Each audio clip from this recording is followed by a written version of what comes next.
Howdy!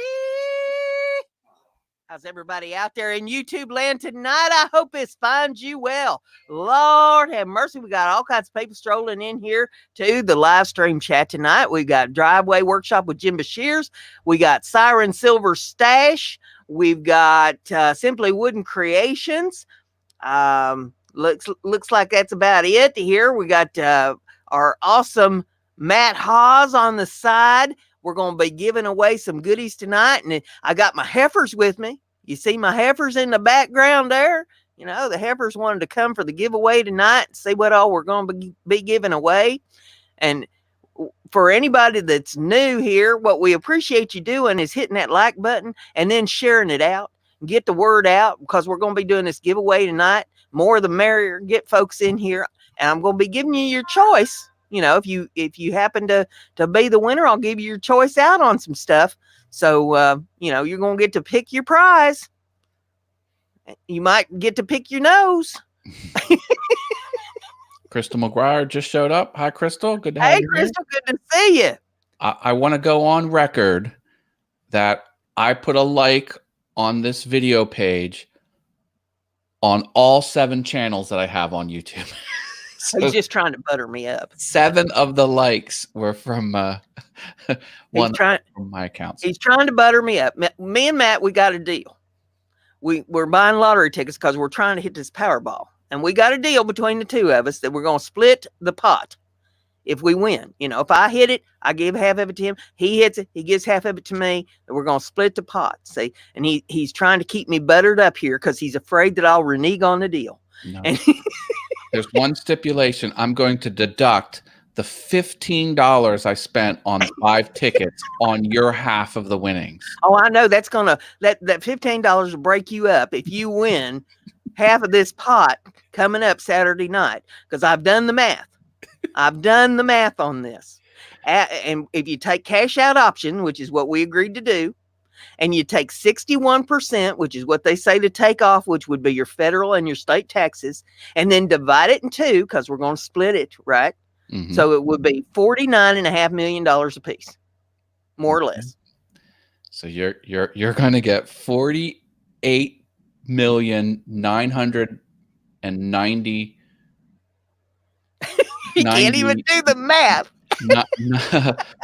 97 9 look at the steam coming out of his ears. There we go. Oh, Mr. Doughboy 356, he wants a cut. He says, where's my cut? Dave Gatton just showed up. Hi, Dave. Hey, Dave, good to see you, Mr. Doughboy. Good to have you in the house. Everybody share this out. Let's pack the house. We're going to give away some stuff here after a while. Hey, and Jim Bashir, he's spending my winnings. He says, if I win, will I buy him the drink package on the cruise? That is, how much is that drink package? Well, which is more expensive, the drink package or fixing his furnace? Bashir's? Or I thought it was a Jim Dockrell's furnace, or was it? No, Jim Bashir's furnace that broke down the other day, and he had to get he had to call the experts out and have them bring the parts to fix it. I think that invoice is paid, so he probably doesn't have that top of mind. But yeah, but he's broke now. Yeah, his billfold has moths flying out of it. Yeah. So, Jim, which is more expensive, the parts for the furnace or the drink package? I think the drink package is $900. So, yeah. Harmel Media's in the house. Hello, Steve. Good to have you. Hi, Steve. Welcome, welcome. They replaced the furnace and the half uproar ductwork. Okay, probably the furnace. Yeah. Furnaces can be expensive. Yeah. See, but we'll drink our troubles away on the cruise. How about now, there was fiddling while Rome burnt, so y'all gonna drink while the ship sinks, right? If it rhymes and alcohol's involved, we're all in. Oh, my. Well, now, we also do interesting facts here. We like for them to be true. So if you got any true facts that you want to throw out there in the chat, if it blows our mind, because this is called Mind Equals Blown, if you blow our minds, I'll give you free cowbell rings, and Matt will give you free virtual tacos, and they're not worth anything except a whole lot of fun. I have an interesting fact. Next Saturday Yeah. is Crystal McGuire's birthday. Well, happy birthday to Crystal. Next Saturday, this coming Saturday, the 25th. Yeah, we'll give her a chance to comment there. I know there's a delay, but yeah, happy early birthday. What are you, 29? The 25th of January, huh? She ain't answering us right away. February 1st. Okay. February 1st. It'd be another 9 days. 9 days. Yeah. February the 1st. She's almost a groundhog baby. Oh, yeah. How about that? February 2nd is Groundhog Day. Okay. My granny was a February 2nd baby. She was a groundhog baby. Interesting. She said that her mama was afraid that if she poked her head out and then pulled it back in, that she wouldn't come out for another 6 weeks. Oh, no. That could be a devastating medical complication. 6 more weeks of growth. That's a serious operation. Mr. Doughboy says I was a hatchling. Mr. Doughboy also wrote supercalifragilisticexpialidocious in the chat. So don't know why you wrote that, but hey, we welcome a lot of letters in that. Yeah. Yep. Is that the longest word in the English language? Probably not. There's probably something stupid that's real. She says she's going to be 35. 35. Okay. There you go. Just a baby. Irish whiskey paranormals here. Count the letters. Uh-oh. I would like to be 35 again and know what I know now. Tell me about it. I would rule high school if I knew what I knew now. Man. I worried about things that did not warrant any energy or thought. Mm-hmm. Yep. I had lunch with a lady that I worked with when I was 18 years old, 20 years later. I was 38 years old. And I sitting across the table from her in this restaurant, and I said, you know, if you had given me some advice back then when we was working together and I'd actually listened to you and followed it, I know what I wish you would have told me. And she said, what's that? And I said, I wish you would have told me to stop worrying about all the stupid things I was worried about when I was 18 and worry about the things I was going to need to be worried about when I was 38. And she sat there and laughed. I thought she's going to fall off the chair. And she says, honey, I got news for you. It ain't going to get no easier as you get older. Oh, man. And she was right. Yep. Mm-hmm. I know what it is. I keep trying to make smart decisions, and life just keeps rolling you over. I purchased prescription glasses today. Yeah. And I got a pair of prescription sunglasses, which is only far away. I've got everyday glasses, which have the invisible bifocals in them. And then I got these glasses, or a third pair of glasses, which are 18 inches for the computer, the computer glass. 3 pairs of glasses. Now, do you have to carry those like in a holster belt around your waist so that you're always prepared? Or you got a fanny pack with a filing system in it? How exactly? Easy. It's not easy. I need a man purse, and it doesn't. Well, the computer glasses never leave the table, so I always swap whatever I have when I'm at the computer. So I really don't have to fuss with 2. And the one basically stays in the car since they're sunglasses. And so when I get out of the car, I'll switch. So it's a whole big mess. But not 1 pair, not 2 pair, 3 pairs of prescription glasses. See, now you need to get some leather and one of them leather alls, so that you can sew the leather and stuff. And you need to go to making like a holster or a tool belt for glasses that you strap on and market that, because what is it they say? Necessity is the mother of invention. Mm-hmm. It's a mother of something. I gave Mr. Doughboy a taco. He says there's a town in Massachusetts with a longer name than supercalifragilisticexpialidocious, and he wrote the name. And let's hear you say that. You want me to read the name that he wrote? Yeah. Chargagago Gamacha Gago Gachumba Gumbanmaga. is the name of the town. Oh, yeah? Yeah. Say it again. 3 times fast. Not happening.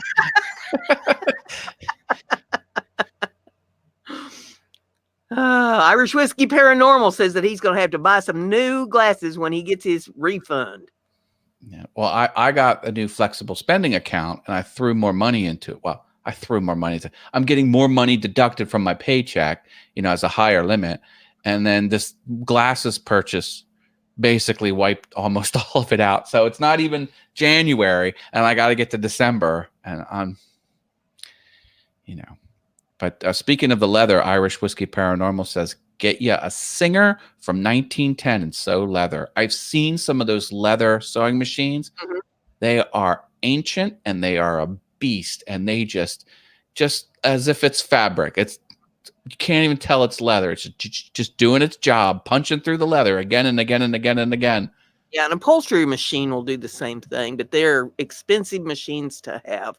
I was into upholstery many, many years ago. I wanted an upholstery machine, and I could not afford one. They had one at the vocational school, so if I had stuff that I needed to sew with a machine, I had to go over to the vocational school and use theirs. But yeah, those are nice to have, but they're expensive critters. Yeah. That's a similar thing with me in woodworking because my high school had an awesome wood shop, all industrial level tools and everything that you could want. And I'm like, I should go back and ask to use them. And I was like, wait a minute.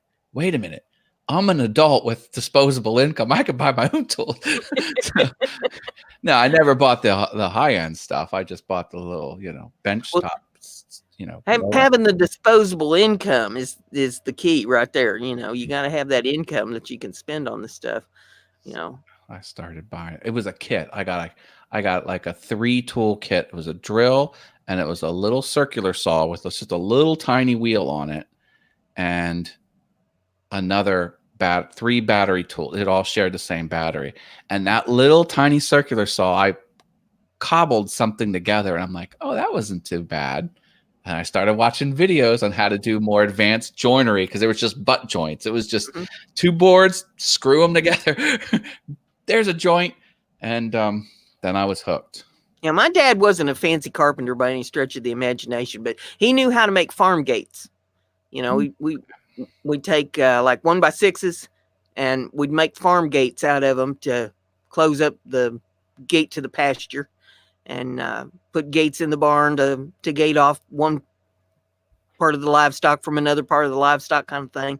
And so that he taught me how to make gates. All right. And so that's how I learned, measure twice, cut once. Did you drive it with nails or screws? Nails. Yeah, I figured. Now, he didn't believe in screws. Nails are... See, a screw is non-committal. You can back the screw out. You whack a nail in, you're pretty much committed. Yep. And he taught me how to hammer a nail too. You don't hammer it and bend the top of it. You hammer it all the way in. You flip the piece over, and then you hammer down the back end of the nail.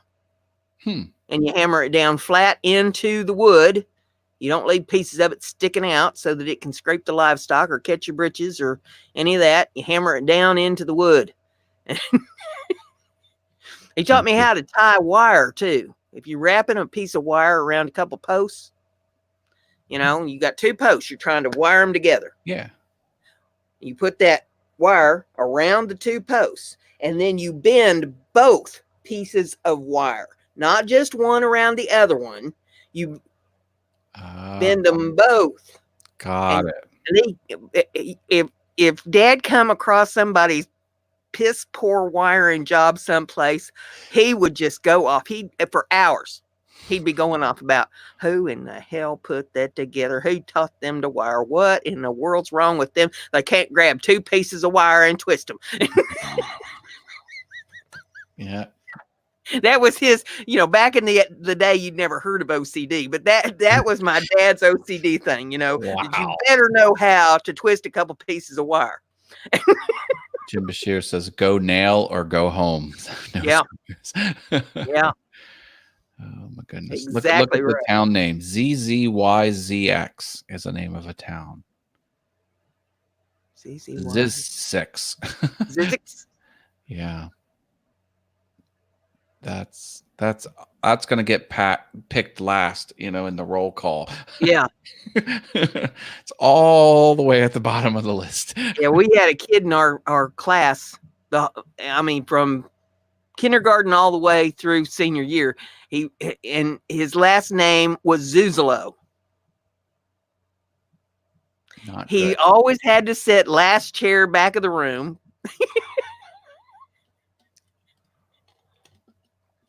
Yeah, not good. Yeah. Not good. Philip Zuzalo was his name. My Funny how you remember stuff like that. I mean, I've been at a high school now for 45 years and I still remember that. I can't remember what I had for breakfast this morning, but I can remember. Yeah, the homerooms were all like the same grouping of the alphabet. Like no one's like, you could tell they just went down the alphabet. Okay, these 20 kids are here. Well, they had reasons for the way they grouped us, and it had something to do with like our academics or whatever. Like if you were in band, you were in one group. Okay, yeah. Band and chorus. They have in the middle of the day they need to do their activity. So yeah. So they had 4 different groups in our school, and it was according to what your vocational things were as to what group that they put you in. See, look what Jim's saying. His wife was named Anderson, and she sat in front of him in English class. His last name is Bashirs. So she had an A last name. He had a B last name. And the teacher from Russ's class on Simply Wooden Creations, Mrs. Haashead. She should have spelled it Haas. The good Lord intended. Well, maybe it's Mrs. Hosehead. Okay. Who knows? Oh, Mr. Doughboy 356 got to go. Have a good night. Oh, well, sorry you're leaving. You're going to miss the drawing or the giveaway. Yeah. Keep this playing in the background while you drift off if you hear your name. We're going to have another one next week, too. It'll be different stuff, though. Hope you can come back next week and bring your friends. Everybody get this out. We've got 8 people watching. Let's get some more people in here for this drawing. Yep. Come on. Share. Bring them on. Let's see. I've got a fact here. Let's see what I've got here. I'm going to need to get the big eye because my eyes are not functioning that well tonight. Let's see what we got here. See, he misspelled it. It was Hogs head. Hogshead. Mrs. Hogshead. Interesting. Well, how'd you like to go through life with that last name? We had some people live down the road from us named Whitehead. Then the people that we went to church with, we had some pigs and we had some hogs. So I always told everybody I went to church with the pigs and the hogs. There you go. Portal Woodworks is here. Says howdy, y'all. Hi, Mr. Hey, good to see you. Glad you dropped in. We're going to be doing a giveaway here in a little bit. Invite all your friends. Let's see if I can get this big eye to work on this. Says 23% of all photocopier faults worldwide are caused by people sitting on them and photocopying their butts. Crazy. 23%. That's almost a quarter of all the photocopier things comes from people's rear ends. I think In Living Color did a sketch where the glass sheet where you put your photocopy on, it was actually had butt imprints on it. It was made for photocopying your butt. Irish Whiskey Paranormal says a family name of someone they knew was Butt Ram. Out. And Dave Hart says they had a teacher named Mr. Husband. I had a teacher named Mr. Love. One of my friends is Terry Love. Yeah. Yep. The Love family. Yeah. His name was Mr. Love. He was a single teacher and he thought he was God's gift to women. And it was in the 70s. And I mean, he dressed the part of, disco 70 dude. And yeah. He looked like Austin Powers. Yeah, baby. Yeah. The wide collar, and yeah. big collars. Chain. He had the gold chains. And Mr. Doughboy broke a photocopier with his front end, he says. Mrs. Empty Nesters here. Hello. good to see you. Welcome. Giveaway. We're going to be doing a giveaway here in a little bit, so invite all your friends. We got 11 in here now. Let's bring them on. She says, "Oh my, Mr. Butt Ram." Jim Dockrell's here. He made it. Hi, Jim. Welcome, Jim. My brother from another mother. The Cat Whisperer is here. Glad to have you with us. Hoping everybody has had a fantastic day. Well, I went and got my lottery ticket because nobody hit that Powerball last night. So I'm all set for Saturday night. So all they got to do is just give me the 6 winning numbers to the lottery. That's it. You know, I'm not asking for much. They don't have to jump through hoops. They don't have to do anything magical. All they have to do is just give me the 6 winning numbers to the lottery, and I'll be very happy. I'm all ready to pack up and head down to Knoxville. I got my house picked out that I want down there. No way. Dave Hart's here. Did we say hi to Dave Hart? I think we did. He said he has a customer whose last name is Assman. He's a proctologist. Did you see that one commercial? It was Dumbass. And, you know, the guy was interviewing for a job. He says, "Thank you, Mr. Dumbass. I always wanted to work for Dumbass, and Dumbass Incorporated." He goes, "It's pronounced Dumas." Yeah. Did you see the episode of Seinfeld when Kramer got the license plate that said Ass Man on it? And so every place he went, you know, was waving at him, "Hey, Ass Man, hey, Ass Man, hey, Ass." And it turns out that license plate was issued to him, obviously wrongly. It was supposed to go to a proctologist in New York. Right, because the proctologist gave him a wink. Because at the end, he's like, I think he gave it to the correct owner. He's like, "Are you a proctologist?" And he goes, and it's doom, doom, doom, doom, like it ended the show. Like, Jim Bashir says, "We were in Pigeon Forge Monday, close to Knoxville." Yep, it's right close down there to Knoxville. And I've got my house picked out. It's east of Knoxville. It's right on the bay of the Tennessee River. And I'm ready to go. 1,000,000-to-1 shot, Doc. That is a reference to Seinfeld. Yeah. Where Kramer had the fusilli Jerry. He made Jerry out of fusilli pasta because silly. He's a comedian. Silly fusilli. And it went somewhere it shouldn't have went. Yeah. 1 in a million. Porter Woodwork says, "When I was in a school in the Navy, there was a sergeant named Sergeant. What, first name Sergeant, last name Sergeant, and he was a sergeant? A bit redundant. Yeah. But it's really not a whole lot different than, you know, somebody with the last name Michael naming their child Michael. Michael. Or William. Wow. You know, when you stop and think about it, even though it's very redundant. Of all the names, you know, you couldn't pick another.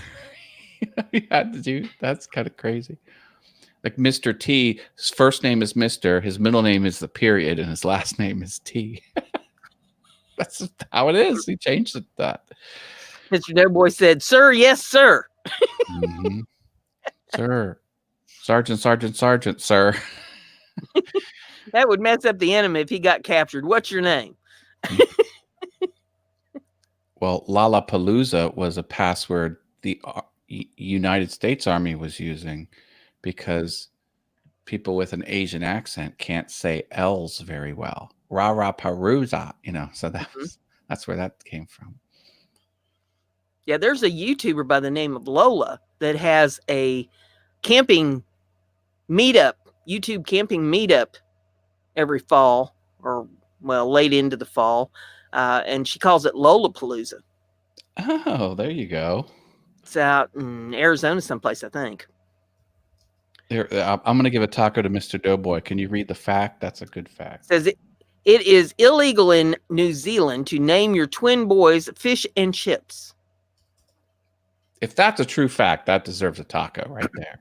My dad always said that, we had a dairy farm, hence the heifers, But we had a dairy farm. Dad always said that if he could have twin boys, he'd name them Herd and Turd. Okay, I'm reading Dave Hart's comment. Yeah. Kid in high school named Ron Moore. When the teacher called out attendance with his last name first, he would announce more Ron. Moron. But crazy. Yeah, I've sat around. I can't think of any off the top of my head right now, but I've sat around, and thought about names. And that if your last name was this, would you name your kid that? like Meet the Fockers. Mm-hmm. Yeah. I when I must have been like 10, I watched something, and it was a guy giving tours of the Hoover Dam, and everything he described had the prefix dam in it. He says, hold on to the dam handrail, stay on the dam path. And he wasn't swearing. It was like the path belonged to the dam. I was like, yeah, I got that job. Of course, I was like 8. Didn't realize it. Mr. Doughboy says, fact, a regulation golf ball has 336 dimples. Oh my gosh. That's crazy. That's my rear. That might have been TMI right there. Look what Portal wrote. He wanted to name his kids Tax and Deduction. Oh my goodness. I still like that one where it's SSSST. All right. Forest. 4ST. Oh, jeez.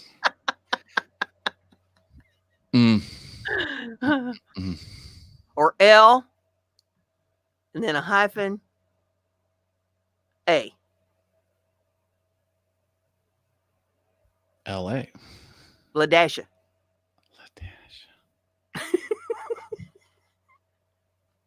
It pains. I'm in pain. That's so wrong. How would you like to be a school teacher in this day and age?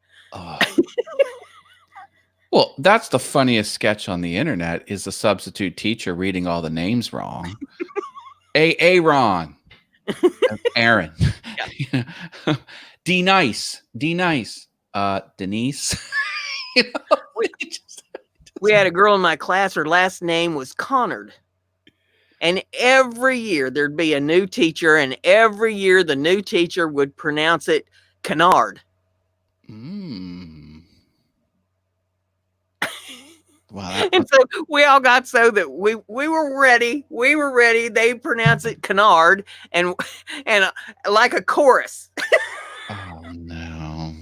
It's Connard. There was a kid whose name was John, but he liked to be called Jack. So first day of school, every class he went to, he had to have the little speech. Can you call me Jack? What's John? It's Jack. And to this day, he never formally changed his name. It's still John on all of his paperwork. Just call me Jack. I'm like, you can change your name. Anyway. Crazy. I've had a lot of people try to change my name, but what they was trying to change it to wasn't anything I wanted to be called. Oh no, I have a niece named Erin, says Jim Dockrell. Her sister's hubby is named Aaron. Aaron, the niece, and Aaron, the hubby. ERIN and AARON. Yeah. Aaron and Aaron. Yeah, crazy. Just say, hey, you.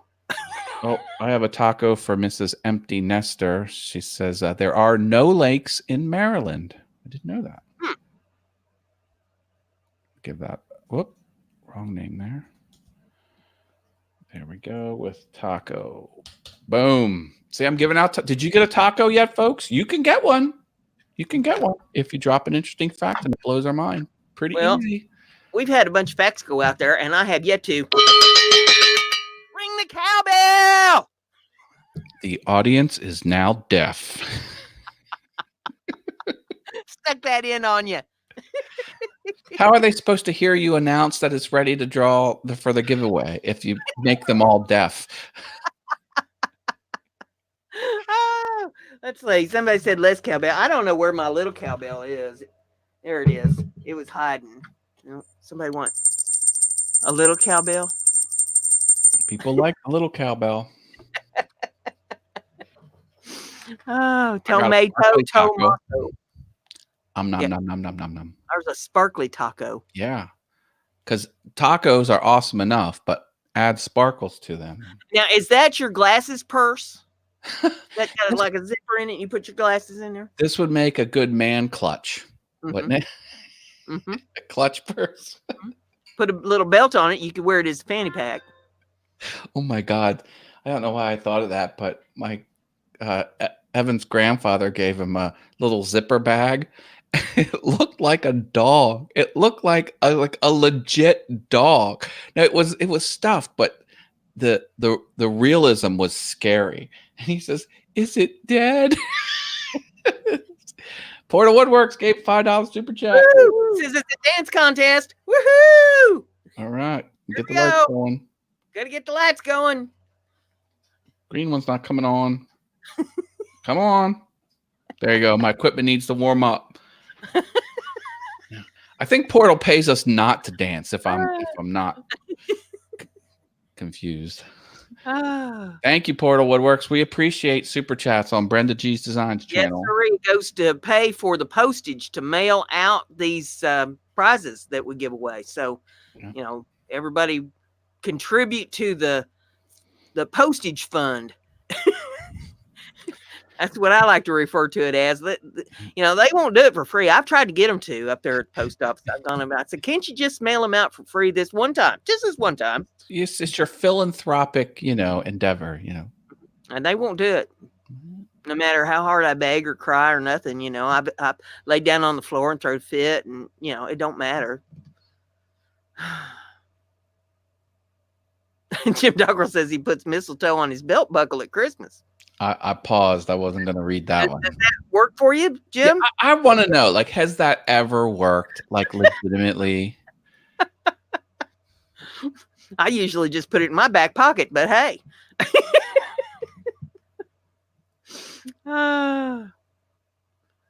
So Dave Hart says, I worked for a kayak manufacturer for a while, and we got a contract with Dick's Sporting Goods. They put me in charge of the account. Anyone need info on any orders for Dick's? I was the go-to guy. Rock and roll. Way to hang in there, Dave, says Jim Bashirs. Yeah, I've had some pretty bad jobs, but I've also worked on a farm. And even with bad jobs that I've had, I've always had to say, well, look, it could be worse. You could be out shoveling in the barn. It's a good perspective, I presume. Yeah.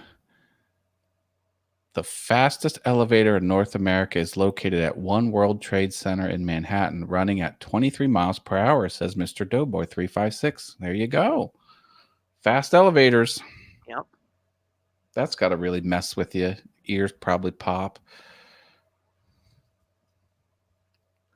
Y'all share this out. We got 14 people in the room. Let's share it out. Let's get some more folks in here. The more the merrier.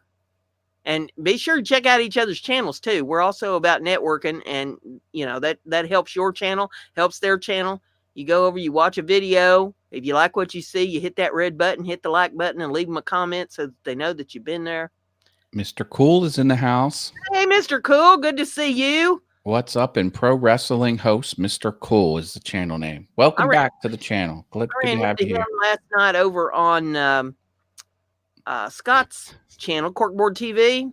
Scott was doing a live stream, and I was in there for a few minutes. Oh, good. And Mr. Cool was in there. Yeah, this Mr. Corkboard TV? Yep, that Mr. Corkboard TV. Thank you for the sticker, Mr. Corkboard TV. I know you're not watching. He said he was going to try to get in here tonight, but I have not seen him as of yet. Mo Lester is a name. I remember Kids in the Hall was a TV show, and they had 40 Helens agree, and they would pan out, and there would be 40 old women there, and they were all named Helen. That was the butt of the joke. That was the butt of the joke. I thought it was stupid. Mr. Doughboy says Boston's Prudential Building has a fast elevator too. That thing does 60 floors in 45 seconds. Yowza. Like I was in one. I don't know how fast it was, but I was in a fast elevator in Nashville, Tennessee, many years ago, and it was fast. I mean, your stomach passed you in that thing. And it was one of them glass elevators, you know, where you could see out of the building in that thing, and you felt like you was just flying. Wow. I was up the Stratosphere in Las Vegas.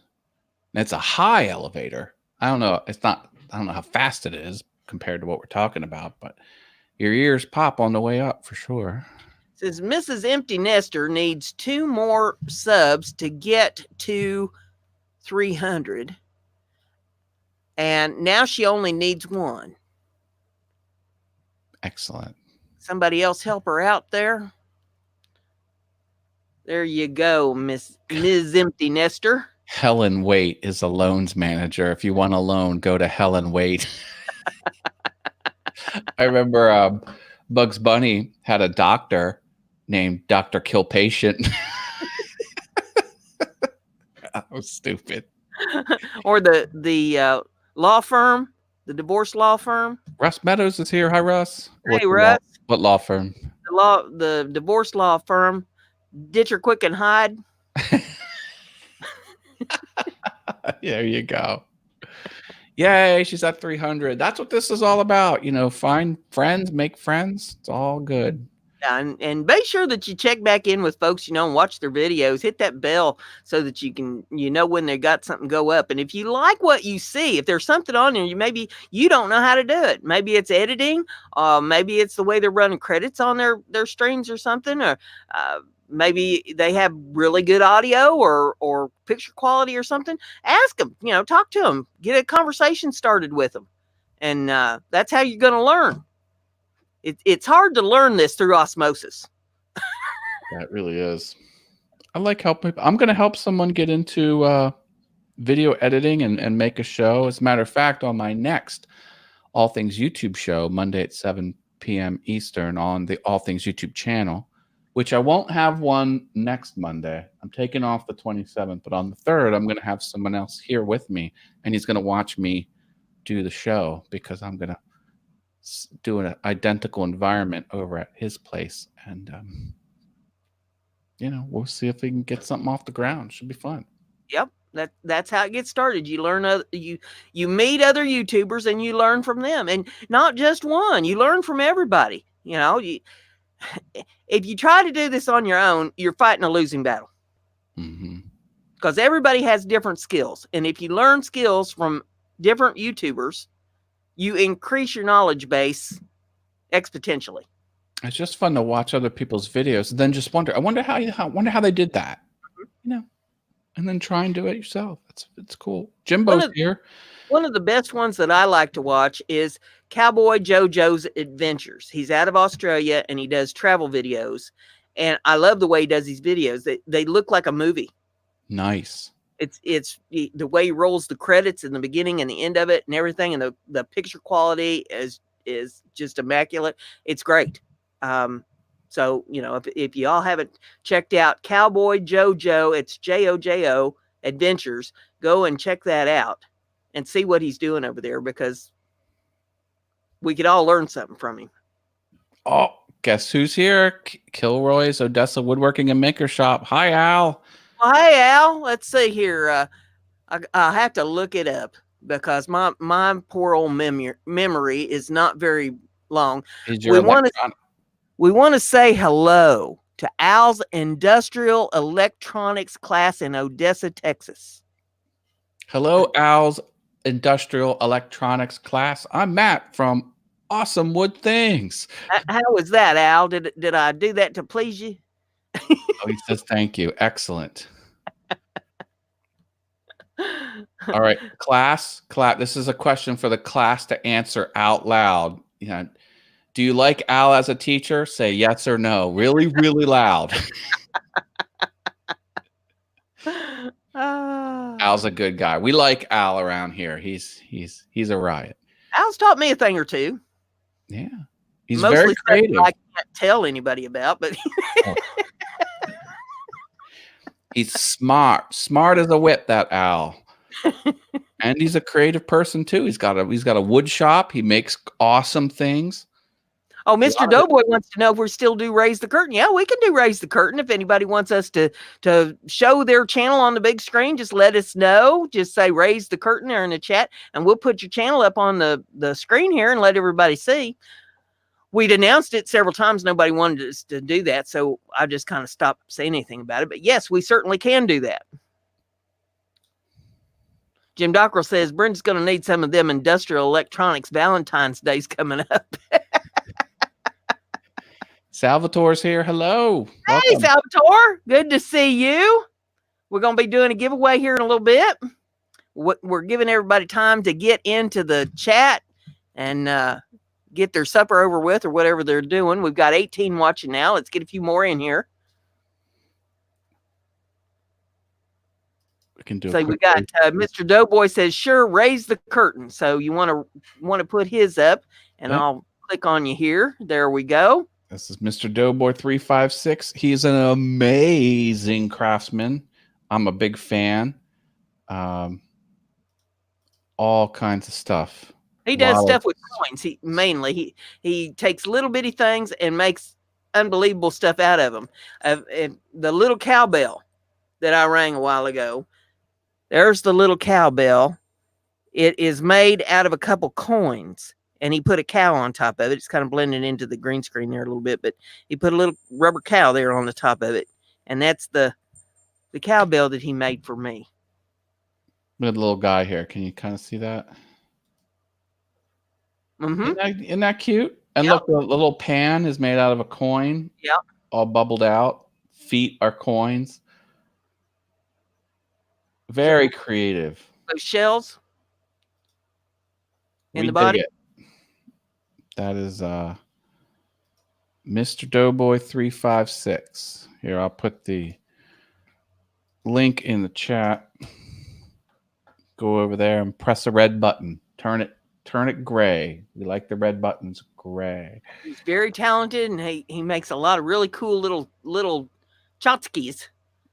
Hey, rolled over 1,000 subs recently. Excellent.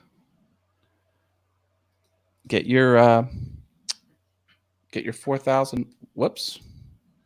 Get your 4,000 watch hours, and they'll monetize you. Yep. If you ask for it. And here's one that I'm going to ask you, and I'll ask you right here in front of everybody, and let's see if you know the answer. I was told the other day by somebody that ought to know what they're doing, but they wasn't in a position at the time. They was mobile when they was talking to me to show me exactly what they was talking about. But apparently, if you go into your AdSense account, not through Google, if you go to AdSense.com into your AdSense account, there is supposed to be some special buttons that you can push to optimize your AdSense account for advertisements on your YouTube channel. I could not find it. Of course, I am technically challenged. So wait, I wondered if you knew. What's the feature? If you go to your AdSense.com account, yeah, there is supposed to be some buttons in there someplace that you can push to optimize your ads on your YouTube channel. The more you optimize them, the less chance. Didn't have my light on over there. the less chance an ad will land, because when you optimize it, you basically are limiting it. You're saying like no mattress videos, no orange juice commercial. Well, okay, maybe I'm not wording it correctly, but you're supposed to be able to push some things in there to put more ads on your channel. More ads? Make it so that you can get more revenue. Oh. And I could not find it. I don't know where it's at, but I thought I would throw that out to you. That might be a topic that you might want to cover on your All Things YouTube. Nice. Okay. Because I had not heard of that before. The only place I knew of was right through your monetization tab on your YouTube channel. But if there is something in AdSense that we're supposed to be pushing to help us, because right now my ad revenue is like zip. Yep. Tracy Keaton's here. She says BrendaG is correct. It is in there. And then who else jumped in here? I think we have someone new besides Tracy Keaton. Well, I'll say, hey, Peter Brown's here. Hi, Peter. Peter Brown's here. Now, I know Peter Brown is important because he's got that check mark after his name. Look at that channel name. All Things CNC is here. And you didn't get that name on your. I didn't get it. No, I won't be able to start. And the American Wanderer. Did we say hi to the American Wanderer? Hello. I don't believe so, but a hello to the American Wanderer. I'm glad that you're in here too. And All Things CNC. Hey to you. This is the giveaway day. We're soon going to start giving away stuff. We should probably get that rolling. Do you want to get that rolling? Well, we can get that rolling.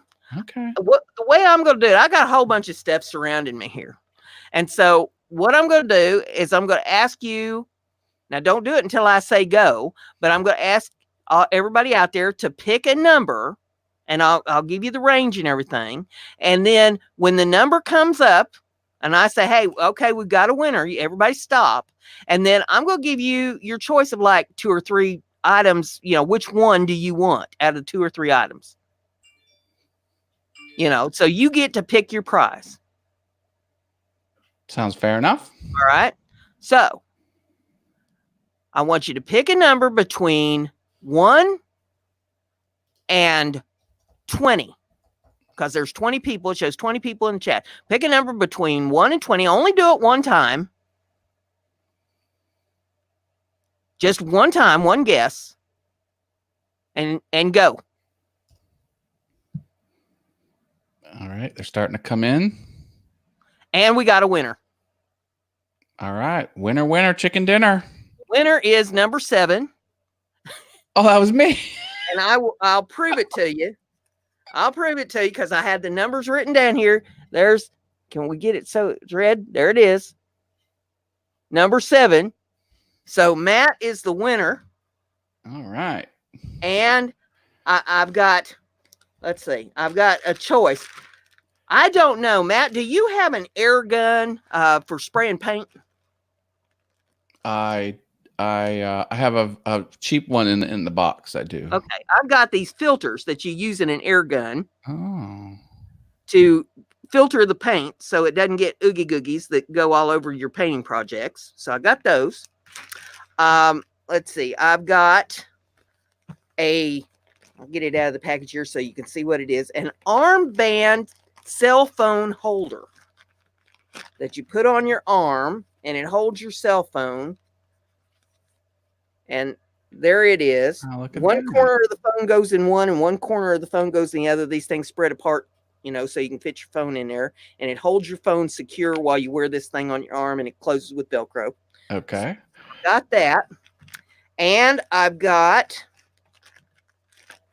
I'll get that back in the package there.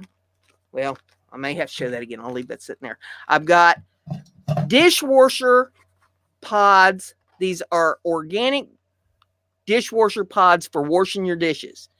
They are in a little plastic wrapper thing, and you put one of them in the little container in your dishwasher, and you close the little flap lid there on your dishwasher. You don't cut it open. You don't mess with it. You just set it in there, close the lid, and it dissolves and washes your dishes, and it's environmentally safe.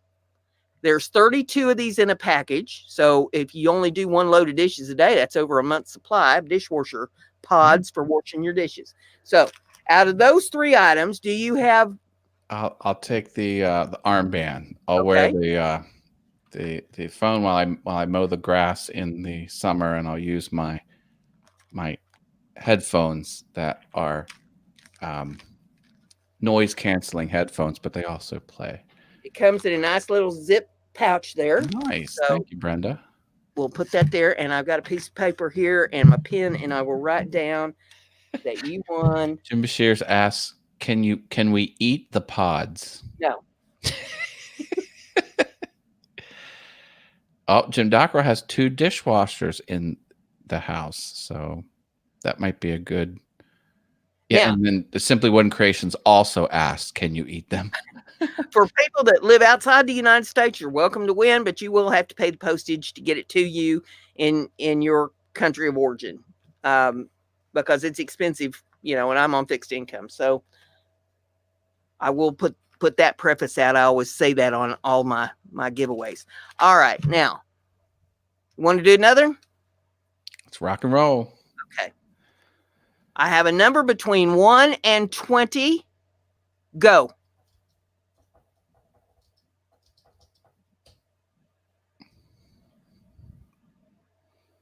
I will not put a number since I already won. You can only win once. Only one winner tonight per.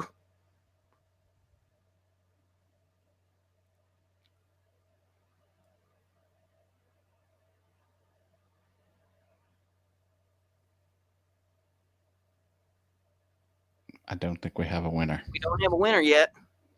So we have them cycle it again, put in a second option. Yeah, go ahead and put in a second choice. 18 people watching. We ought to be able to get, Yeah. Wake up, people. Mr. Doughboy's sleepy, but he's still playing.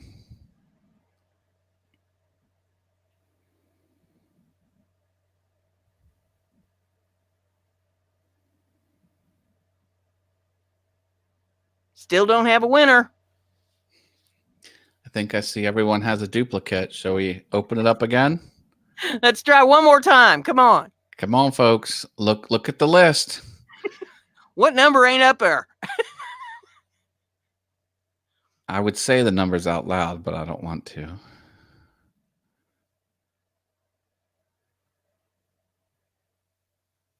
Lord have mercy. just pick someone at random. I don't see number 8, says Tracy Keaton. Yeah, number 8 is up there, but that's not the number. Oh, I know what it is. Nope. Never mind. I see it, and it didn't win. Cute. Oh, Mark Lindsay, pick a number between 1 and 20, quick. Q. 42. Between 1 and 20, Mark. I see a unique number. Oh, no, I don't. Maybe you missed it, Brenda. No, it's not up there. I'm here to tell you it is not up there. Oh, I know what number's missing. Oh, no. Nope, I see it. 9, 10. Oh, there, Mr. Doughboy 356. Is that it? Nope. Oh my gosh.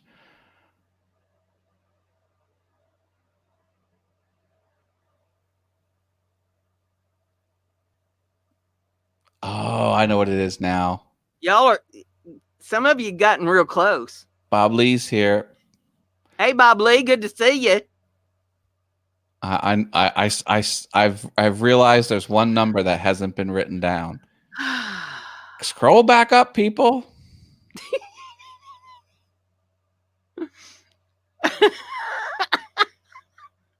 I think Portal knows what it is, and he's just teasing us. Bob Lee, yeah, okay, put another number in, Bob Lee, between 1 and 20. There it is. Number you have written down. Crystal got it. Crystal McGuire, you got it. Got it. And just to prove it to you, if I can get this up here so that it can be read, there it is. There it is. 15. 1-5. Congratulations, Crystal McGuire. Okay, Crystal, we're going to give you your choice out.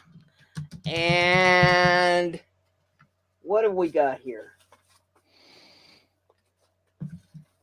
I have got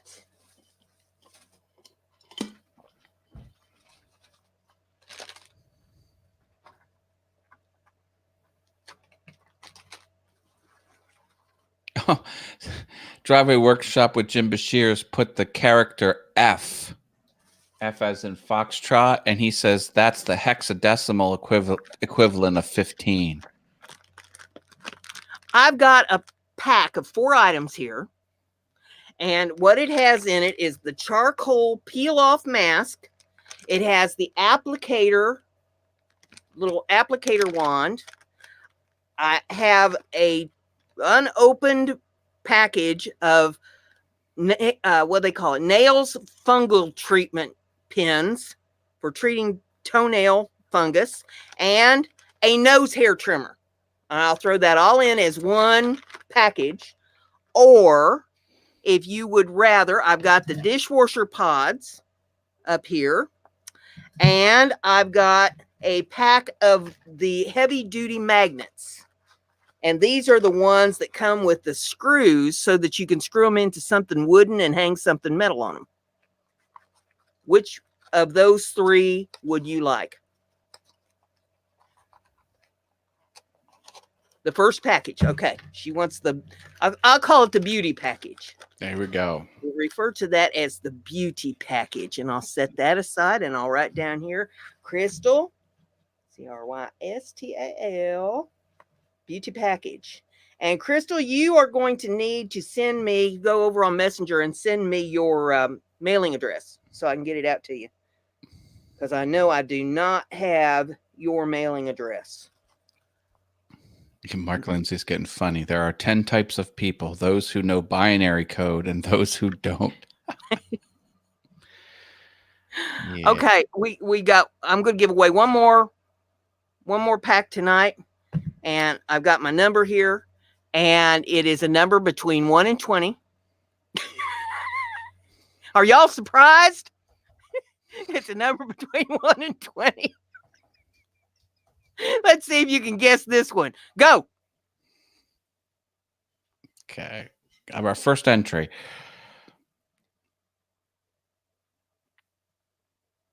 This is the show where you want to make sure you're not behind time. You want to make sure We got a winner. Winner. Dave Hart, number 9. And to prove it to you, there it is on the piece of paper, number 9. Number 9.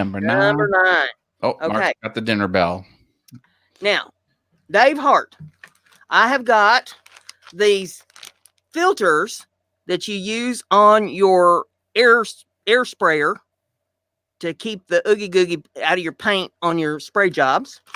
I have got the box of heavy duty magnets. These are Guitard magnets, and they come with the screws. I'll put it up here again so you can see them. They're big heavy duty magnets, and you screw them to something wooden or whatever so that you can hang your tools and stuff up. Don't get those too close to the monitor. No. Then we've got brand new caliper. Oh, digital caliper. Nice. With the battery. So you tell me which of those 3 things would you like to have? And you will need to send me your mailing address. Peter wants you to say oogie goody googies again. The oogie googies? Oh. You never know what I'm liable to say on here. I say all kinds of things. We have hootenannies where we breed owls and goats together, and we have shenanigans. Caliper. He'll take the calipers. The calipers, okay. And I'll write that down here that Dave wants the calipers. Now, Dave, be sure you send me your through Messenger or Hangouts or email it over to me, or most everybody's got me friended over on Facebook. You know, you can hit me up on Messenger. Give me your mailing address. But I'll put that down on here. And that's the 3 items for tonight. But we'll do this again next week because I got more stuff here. Awesome. But within the next few days, I'll be up at the post office and I'll get this stuff sent out. I'll put some things back down here in my magic box. It just keeps gathering up all kinds of stuff for the giveaways. That's cool. Thank you for doing that, Brenda. That's very generous of you. That's my way, kind of paying back the community for coming and watching us and putting up with us and having fun. Okay, Dave said he will send me the info through Facebook. That's fine. And I'll be watching for it after the show so that I can get everything wrapped up and ready to go and get it out to the post office so y'all get your goodies here pretty quick. And this, I kind of call this a sweetheart giveaway because we've got Valentine's Day coming up here in about 3 weeks. And so everybody will have their little goodies in time for Valentine's Day. Brenda needs to change the picture of her at the post office, Jim sure says. The only reason they'd have a picture of me up at the post office is scare the rats out of there. Oh, come on now. Come on now. Oh, so I hope everybody enjoyed that that little giveaway that we had there. Does anybody else want us to put your channel up here on the main screen so that everybody can see what you're doing over on your channel before we call it a night? Just say raise the curtain there in the chat. Mom, Tracy says that she's scared of the cows. I ain't nothing to be scared of them cows. Cows is friendly cows. They weren't friendly when I was 7 years old fishing in the pond on someone's farm, and the cows started to come in. And Mike's like, we better get out of here. And I'm like, they're just cows. They're not going to hurt us. And we started walking, and they started walking, and we started going a little faster. They started going a little faster. Next thing we know, we were running full bore, and like the thunderous sound of all those hooves. I'm like, we're gonna die. They just thought you wanted to play. I don't know. We were young. Like we were. That's what they do. They think that you want to play. You know, they're just following you, meandering along. Now, if you just walk nice and slow, they'd have followed you up to the gate wherever it was you went through, and then they just stood there and stared at you as you kept going. But you started running, so they started running. Yeah, we didn't instantly sprint. It was like a slow ramp up. And we're like, oh no, we're in trouble.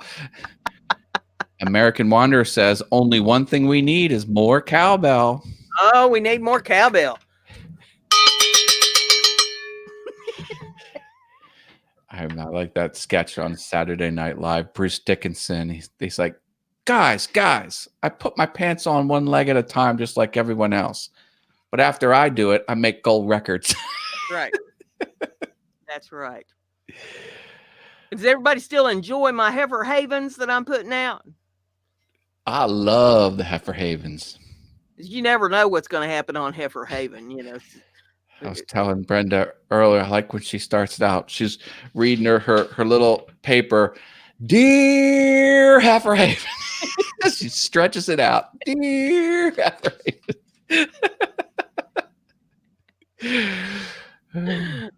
You never know what people are going to ask me.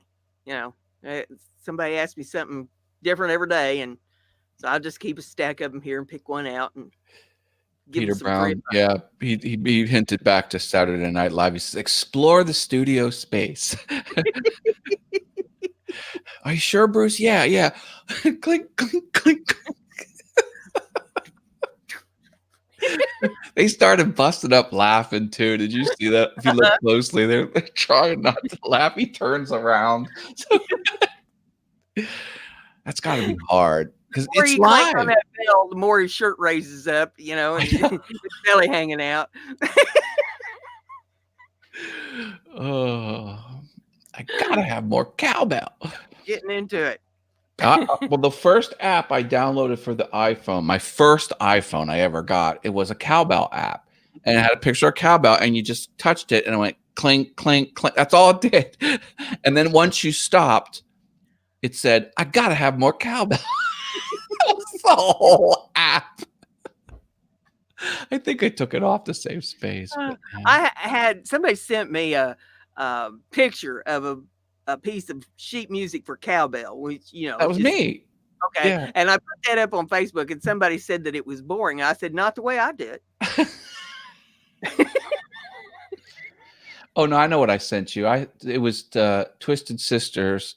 We're Not Going to Take It, because that has cowbell, and it had the 6 instruments, and one of the lines was cowbell, and it doesn't fluctuate on the staff. It's always the same note because there's just one note. Cowbell. Somebody said it was boring. I said, not the way I did. See, I got this thing over there. There's 88 notes on that thing. Well, you got to admit, when I pound on a cowbell, people are anything but bored. Oh, Frankie CNC just showed up. He says, what did I miss? He's late. Well, we did the giveaway. Giveaway for tonight. We'll have another one next Thursday night.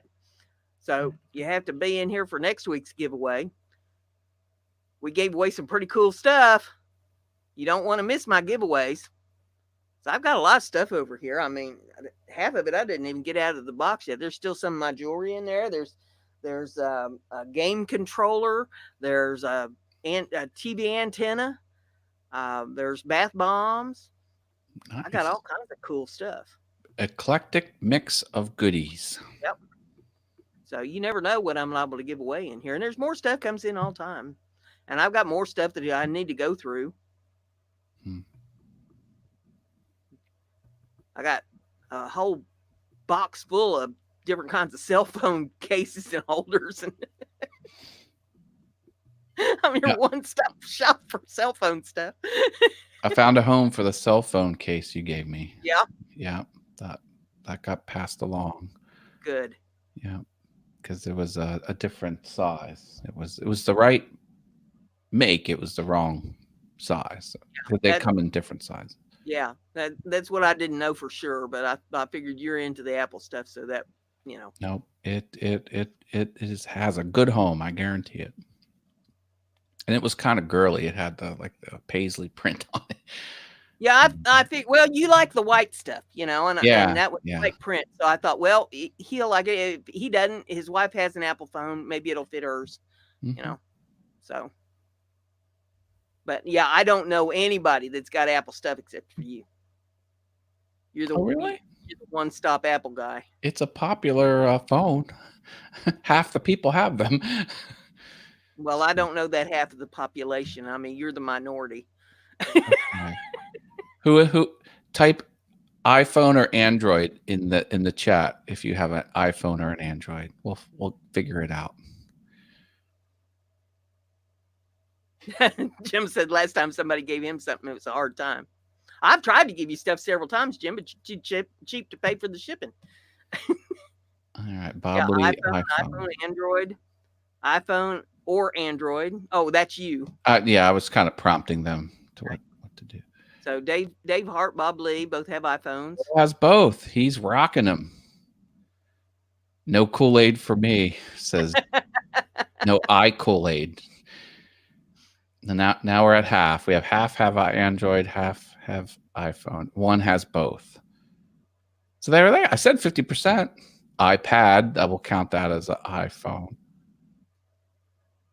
I am a 1%er. No cell phone at all, Jim Dockrell. Okay, we'll discount you. Bob Lee, I might have something for you. I'll have to look, but I might have something. He's got an iPad. I think I might have an iPad case. Oh, Nathan T just vlogging this. Hello. Nathan, good to see you. We've had the giveaway for tonight, but we'll have another one next week. Glad you dropped in. Hope all is going well in Tennessee. He lives down in Tennessee. That's where I want to go as soon as I hit that Powerball. Corkboard TV is here. Hey, Corkboard's here. Hey, Scott. Glad you said you'd stop by. Glad you're here. Glad you got here. We done had the giveaway tonight, but we're glad you're here. How do you like those golf club covers that you won? Have you been dragging your golf clubs out around the 18-hole golf course? Nathan says he's surviving. Good. Glad to hear that. He wants to know how we're all doing. I said I'm doing good. Well, I keep waking up above ground. I don't know if it's a bad habit or what, but every day I wake up above ground. I recommend that. Tracy said we're still chatting, right? Yeah, we're still chatting. Do you want me to play some piano? I can play some piano. That's what I'm trying to do. I don't know what the rest of you are doing. If I stop talking, Brenda will just keep talking. She won't. Right. I'll keep going. Scott says that he'll take a pic the next time he goes golfing of those golf club covers on his golf clubs to prove that he's using them. I figured he'd just leave them in that box. It was in a nice presentation box. He'd probably leave them in the box, and just look at it every day and admire them. Bob Lee says he's on the green side of the grass. Yeah. No pushing up daisies around here. Nope. Does your dog dig in the yard? She's not really a digger. No, she doesn't do that. I have a Shih Tzu. Mine like to dig right up next to the fence. They don't try to dig under the fence. They just dig right up next to the fence. My sister-in-law's dog is also an Australian Shepherd, and Dirt is the dog's middle name. Who rolls in the dirt, he digs in the dirt, he's dirty head to toe. Yeah, I can relate. I can sure relate to that. Scott says he's going to resend that box to someone soon. He'll be putting something in it to mail to somebody. Yeah. Oh, I see. Tracy Keaton clarified. She's like, she thought the giveaway was the end of the show, so she was ready to jump off. No, But we're still talking. we're going. I did learn something on the piano. If you want to hear it. Well, sure. I'm not very good at it. I'm always impressed when you learn something. Okay, here we go.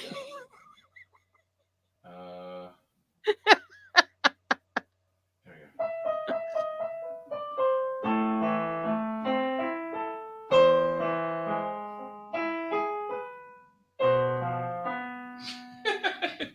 Needs a little polish. Yeah, it's very hard to do. Needs a little polish, but it's coming. I mean, it's starting out good. It's getting there. It's getting there. Yep. That was Beethoven. Yep. Which one of them was deaf? Beethoven. Was it Beethoven? Beethoven was deaf. Yeah. So how did he know to write that music? I mean, was it the vibration? That's a good question. I always thought he was sort of legally deaf, but he could still hear a little bit, maybe. Maybe just, the frequency of the vibrations of the music. My thought, he wasn't deaf his whole life, says Jim Dockrell. Oh, okay. All right. Yep. Ludwig von Beethoven. Somebody sent me something the other day, and I wanted to read it here on the show. It went along, if I can find it. Yeah, here it is. It goes along with Our Mind Equals Blown. Okay. And it says the year is 1920, 100 years ago. This will boggle your mind.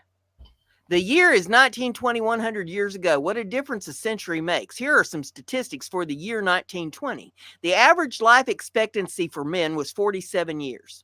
Fuel for cars was sold in drugstores only. Only 14% of the homes had a bathtub. Only 8% of the homes had a telephone. The maximum speed limit in most cities was 10 miles per hour. The tallest structure in the world was the Eiffel Tower. The average U.S. wage in 1920 was 22 cents an hour. The average U.S. worker made between $200 and $400 a year. A competent accountant could expect to earn $2,000 a year. A dentist earned $2,500 a year. A veterinarian between $1,500 and $4,000 a year. And a mechanical engineer about $5,000 a year. More than 95% of all births took place at home. 90% of all doctors had no college education. Instead, they attended so-called medical schools, many of which were condemned in the press and the government as substandard. Sugar cost 4 cents a pound. Eggs were 14 cents a dozen. Coffee was 15 cents a pound. Most women only washed their hair once a month and used borax or egg yolks for shampoo. Canada passed a law that prohibited poor people from entering into their country for any reason. The 5 leading causes of death were pneumonia and influenza, tuberculosis, diarrhea, heart disease, and stroke. The American flag had 45 stars. The population of Las Vegas, Nevada was only 30. Crossword puzzles, canned beer, and iced tea hadn't been invented yet. There was neither a Mother's Day nor a Father's Day. 2 out of every 10 adults couldn't read or write, and only 6% of all Americans had graduated from high school. Marijuana, heroin, and morphine were all available over the counter at local corner drugstores. Back then, pharmacists said heroin clears the complexion, gives buoyancy to the mind, regulates the stomach, bowels, and is in fact a perfect guardian of health. 18% of the households had at least one full-time servant or domestic help. There were about 230 reported murders in the entire USA. Imagine 100 years from now. Yeah. If that was the leap 100 years ago to now. Yeah. It's insane. I mean, wouldn't you like to have a crystal ball and be able to look into the future for 2120? Well, I think it'll be a totally different place. Yeah. There'll be a new energy system. And what we're doing here with computers and, trying to learn how to to do YouTube will be so archaic. It'll all just be like mind casting. Why are you using a screen to look at video? It should just appear in your mind. Yeah. So yeah, I found that absolutely mind blowing to read those statistics from 100 years ago. Electromagnetic gravitics. That's the future. I look at how things have changed since I was a kid, when I was in grade school, how they've changed from that time up until today, which, is exponential. Yeah. And then you look back even further. I'm of the age where there was no internet early on. And then, we didn't have the internet when I was a kid. We didn't know what a computer was. Once I got to college, then the internet was sort of a thing. A calculator came into play when I was in high school, and that was a big deal. I remember the first calculator. It had these little spheres, and it like glass spheres, and in the glass spheres, it would draw the number. And it was the strangest thing. It wasn't digital, like it wasn't an LED. It was some sort of it's hard to explain what it looked like. It was like light inside these little glass spheres, and it had like 10 of them, and you could do thousands, 10,000s, 100,000s, and it's crazy. It's crazy. Yeah, my senior year of high school, I took a course at the Joint Vocational School for office machines. And they came out with the Mag Card typewriter, which was a type of data processor. It used like a data processing card. It's all done with magnets and, such to do that. And that was a real big deal. Like a Nixie tube. I guess that's it. Is that the name for it? Nixie tube. Betty White was born in 1922. Sliced bread was in 1928. So sliced bread is the best thing since Betty White. Yes, a Nixie tube is what it was. Here, I'll share the screen. Thank you, Peter Brown.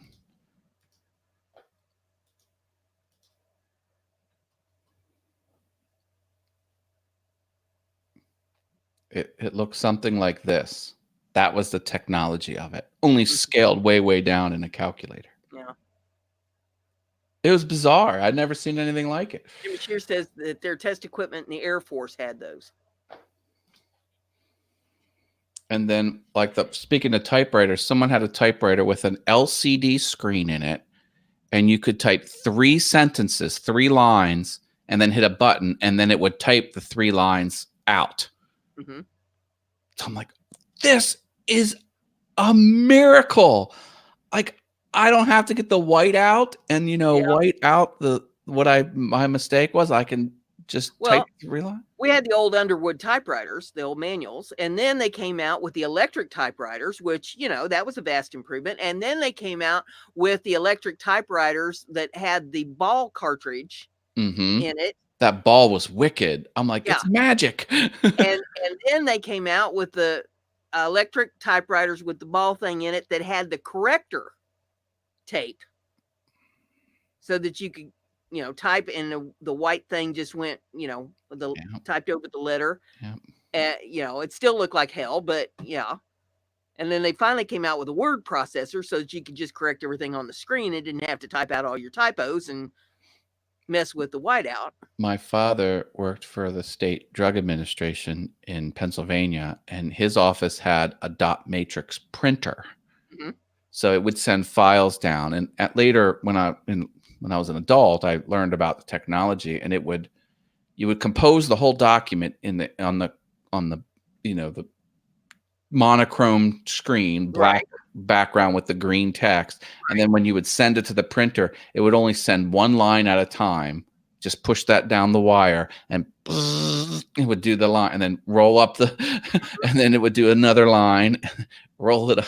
Yep, that's what I started with. When I started on a computer, I had the dot matrix printer. Yep, exactly. Well, this font, this is a dot matrix font. Notice how they're all the same width. Mm-hmm. Like, so well, actually not, the I's not. I think I kerned the I, but like the I had extra space, so everything would be the same. That's kind of what I wanted in my logo, kind of old school and old school wood, and then sort of like a computer font. Anyway. Lady Di Slots came in. Good to see you, Lady Di. Glad you dropped in. The drawing's over for tonight, but we'll have another one next Thursday. So be sure you mark it on your calendar. Tell all your friends, bring them in here, because I've still got a whole box of stuff down here to give away. The American Wonder says, first business computer I saw was as big as a small car. It didn't have a screen. It had a roll of paper. You type in what you want. It prints out on paper. Then you wait for the computer to print it out. Yeah. I remember when you would buy a box of paper, it was the perforated paper, and you put it underneath the desk, you bring it up, you roll it back behind the roller, and then it would come up the front of the machine, and you type, and then, you roll it up and tear it off on the perforation. And yeah. Wow. Jim Bashir says, our nuclear attack warning system in the Air Force was a single line at the time, dot matrix thermal printer. The joke was we would turn the glass before, it would print the warning. Printed, yeah. Oddly enough, I did research on the 3 Mile Island. Well, I didn't research. The news was coming around because they decommissioned the 3 Mile Island nuclear power plant in Middletown, Pennsylvania, which is in my backyard. And when the partial meltdown happened, the disaster, there were error codes being sent to the printer to warn the people in the control room what was happening, but it was 600 baud, and the number of errors stacked up so long that by the time the error got printed, it was already too late. Yeah. Because there was water collecting. It was an overflow pan, and it's not supposed to breach or something, and whatever it was. So it was put it this way, it was, the technology wasn't fast enough, and the interface wasn't clear enough. Like, they had a whole wall of squares, like five squares in a row, 5, 5, 5, 5, 5, 5, and each one was a different error, and they would light up, but there was no system to know which one was on the longest. You just looked at it and you just saw a wall of white errors. And at any given time, even when the plant's running normally, there would be 6 or 7 of them lit up, because it's a complex system. And then, whatever, but it's just stupid. Like, how long was that one on? No one knows. It just lit up. And then the other thing was, you would send the command to turn the valve off, and the light would turn green when the command was successfully sent. But the light didn't come on when the valve was successfully turned off. It was just telling you the command was successfully. So you see the green light. Oh, okay, that valve's off. It wasn't off. So those 3 things kind of led to bad user interface, because the lights would turn on. You didn't know how long they were on. A green light, thinking that the valve was off, and it was actually not off, and the printer didn't print out the error fast enough. Jim Bashir says it was called a pan alarm panel. I know some of those old systems. They even have the floppy disks that aren't the 5 1/4 inch floppy, like the larger floppy disks. Some systems have that. Yeah, it's insane. Yeah, and I've seen all that stuff. My husband started learning computers when he worked at the hospital, and he became a computer analyst at the hospital, and he had to go in at night and change the reels because the computer was a room. Yeah. And they ran all the backups and everything on these reels. Great big honking reels that he had to change on these things. And now, you could put it all on a thumb drive. It's amazing how much things have changed. Tracy still has a case of floppy disks. Yeah. She wants to give them away. I have zip disks. Zip was something that was around for a couple years. It was like it was small, but it could hold 200 megabytes or something like that. What you need to do with those floppies, Tracy, is figure out some kind of a craft to make out of them. And then we had the 9-inch black and white Macintosh, the 2 CIs or whatever. And then we had one that was a little bit more modern, and that had the double density floppy disk because we had, I think it was the 512 kilobyte disks, but then there was one that was 1.2 megabytes. That was the double density floppy disk. Like, ooh, that one's got the double density. Oh, I can't sneeze. I sneeze and 1.5 megabytes come out.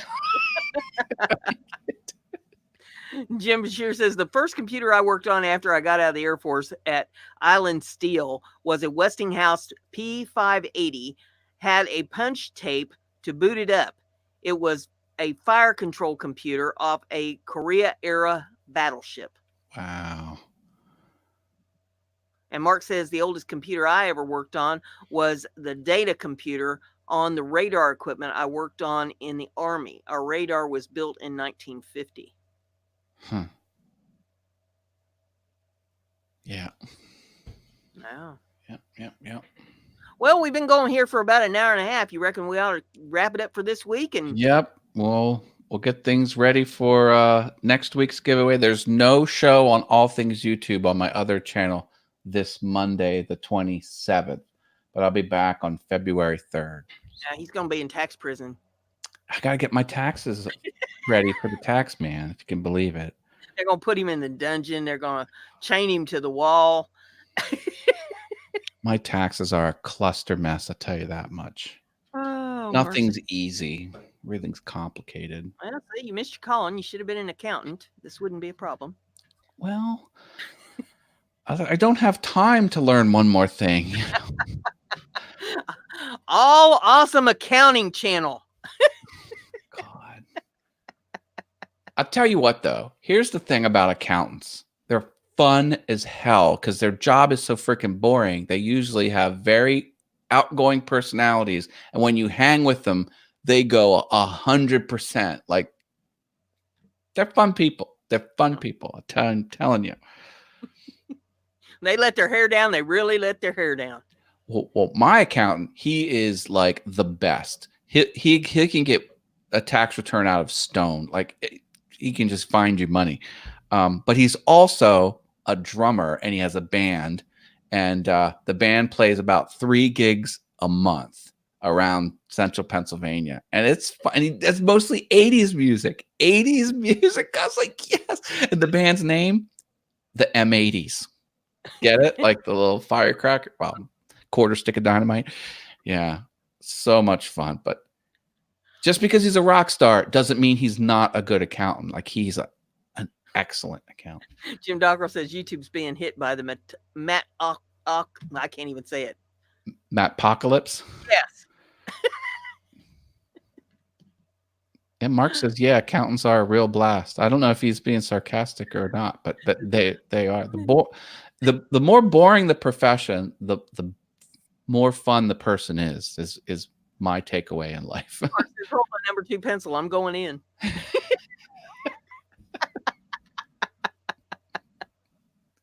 Oh, you guys are a blast. Oh, Tracy says, I had to learn how to do spreadsheets on the computer when I was in banking. I was a banker for over 15 years. I even worked in the cash vault for 8 years.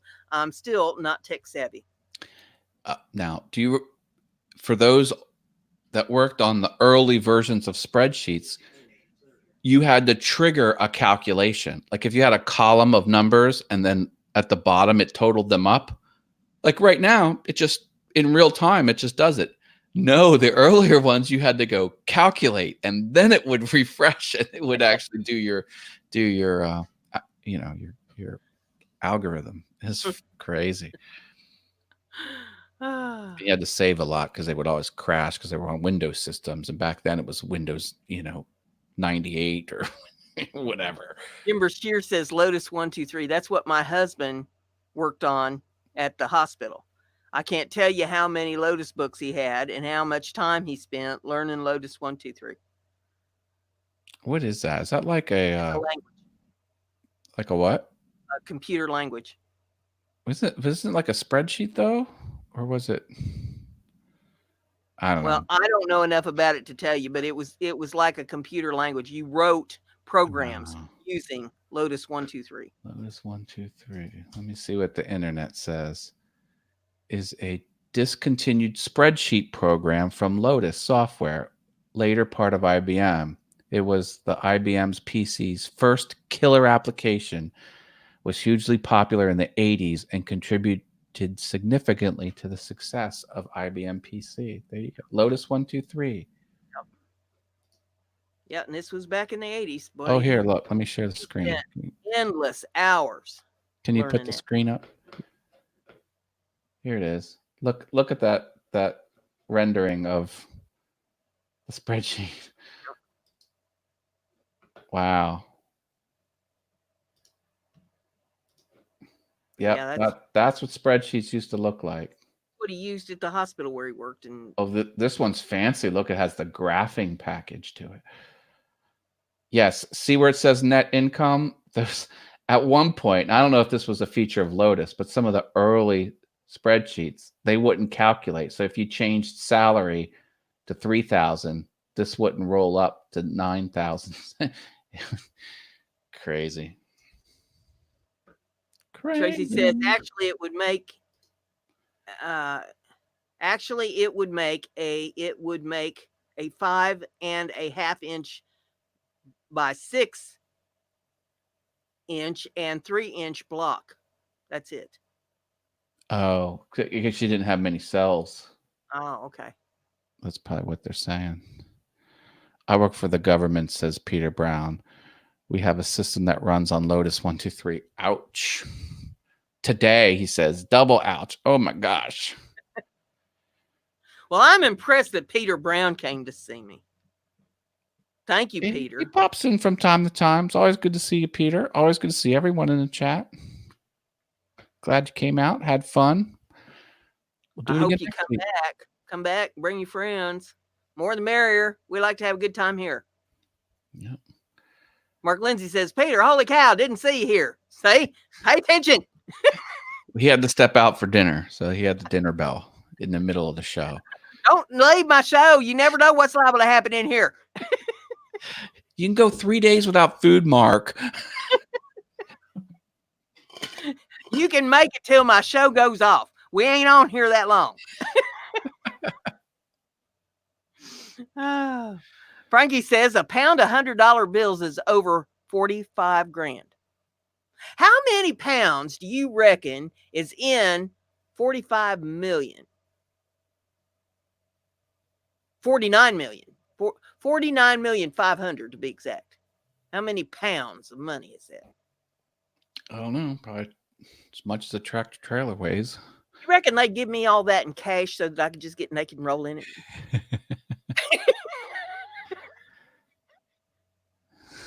Brisket takes a backseat to nobody, says Mark Lindsay. Each bill weighs a gram. There you go. Yeah, we got pulled pork over here. Barbecued pulled pork with salad and French onion soup. That's what's on the menu here at my house. Yummy. Tracy says, cash in, cash out, Ohio Utilities.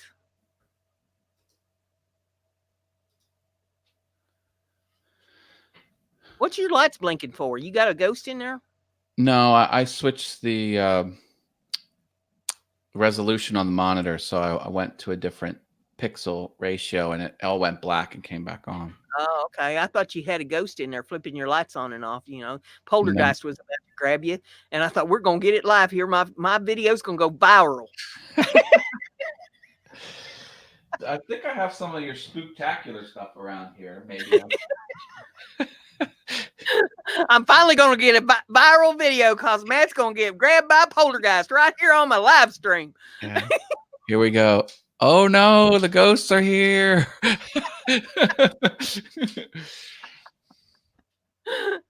Can we get Ian to dress up in a skeleton costume and come through the back door and grab you and drag you out? Well, we can try and orchestrate that. That seems like a lot of logistics. You can grab your chair and just wheel you right out the door. We'll claim you got grabbed by poltergeist. Oh, I'm on a wheeled chair. Oops. Well, it was great to have everybody with us tonight. Mark Lindsay says 45 million is 34,303,500 pounds UK, but that's probably not what you meant. No, I was talking about pounds as in weight, because I'm trying to figure out how big of a truck will I need to go get my money. Can I have it in 10s and 20s, please? No large bills. We don't want no large bills. How'd you like to be at the lottery office when I collect my money? Now there's my viral video right there.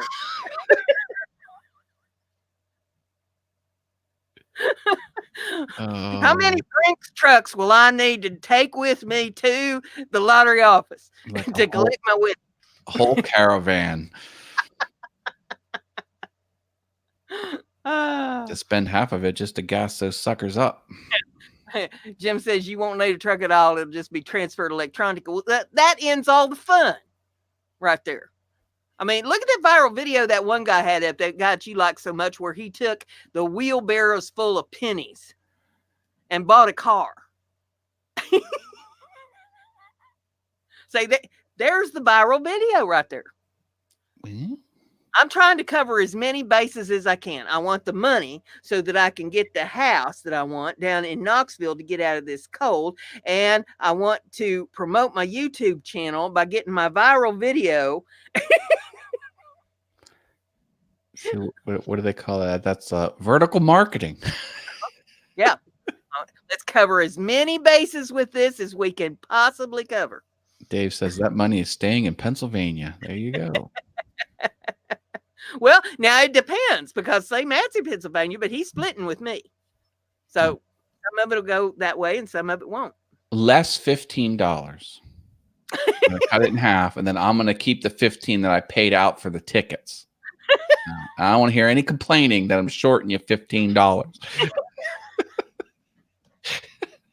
Yeah, that $15 is really going to hurt you.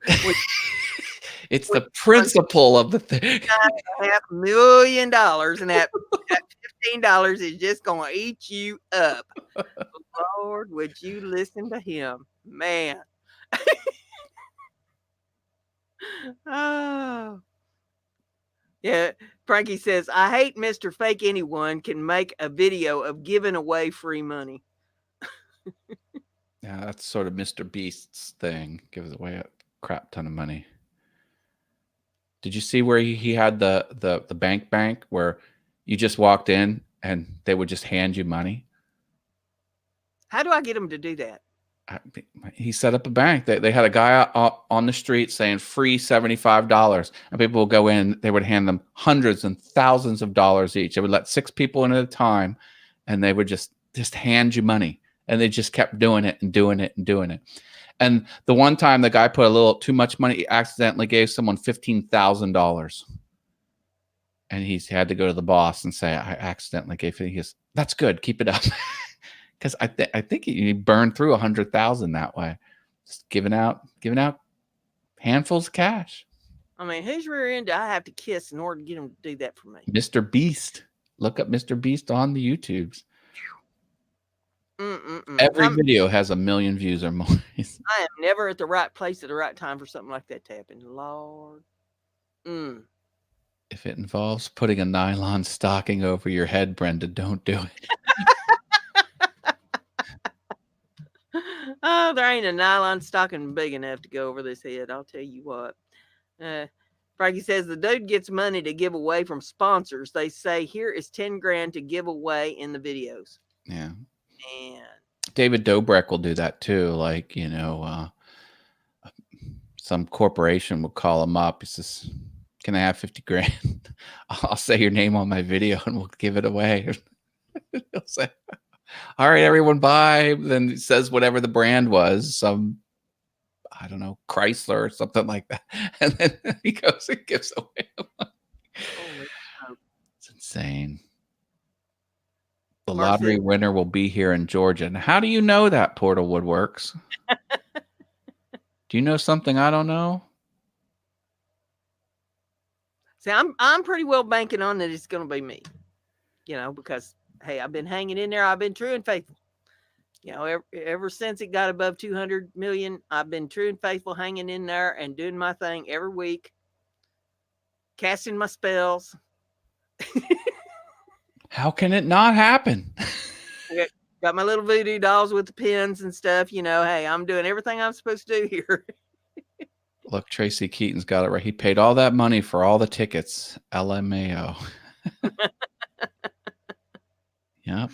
Yeah, just because he has the winning numbers. Hey, look at this. This was $3, 0 numbers. $3, 0 numbers. $3, 0 numbers. $3, 0. I haven't hit one number in the last four draws. It's been 2. The last 2 I haven't hit anything. But now I hit for 8. I hit for 8. I hit for 14. Then I hit for 8. These are dollars. You win $14, $8, $14. Yeah. And then I haven't hit for a couple, but you know, just little bitty amounts. But Philip Riggins is here. Hi, Philip. Philip, good to see you. Glad you dropped in. We're getting ready to jump off, but we're glad you're here. We're just talking about the upcoming lottery we're going to win for the Powerball. Now, Mark says he won one number matched. Was it 373 million? Is that what they say? The big. Just 373. 373 million cash value. If you take cash, it's 253.7 million. What's this cash value nonsense? Like, they base the 373 million on you taking the annuity over 30 years. And so therefore it would grow because of the amount of money that it would earn in annuity. But if you're going to take the cash out right now, obviously it's not going to grow to the 373 over 30 years. So you'd be taking the cash out of $253.7 million. Then they have to take tax out of that. Now, they're going to take some tax out off the top, but they're not going to be taking it all. So they tell you that you should plan for 61% of that money is going to end up going out, whether it's, you know, immediately or in the near future, in state and federal taxes. And that's what you would be left with. So when I did the math on it and then figured, okay, Matt and I are going to split it, it came to like 49.5 million a piece. We'll take it. Yeah. I do Peter not. Brown says half for you, half for your greedy uncle, Uncle Sam. He says still a good payout. Agreed. Jim Dockrell says always take the full cash outlay. Agreed. Yep. Why give a free loan to the government? Taking it in little bitty chunks every month. That's stupid. Yep. Just let them have what they need out of it and then go from there and do what you need to do. Tracy says, my grandma played 150 on just 3 numbers every week and then over $100 for the lottery every week. She only won one time, and that was with 5 numbers out of 6. Well, yeah, the odds are not with you, but I also believe in manifestation. And by God, I've done everything I know to do to manifest that Powerball money. Peter's got to go. Thanks for stopping by, Peter. Have a good to night. have you with us, Peter. I hope you come back and bring your friends.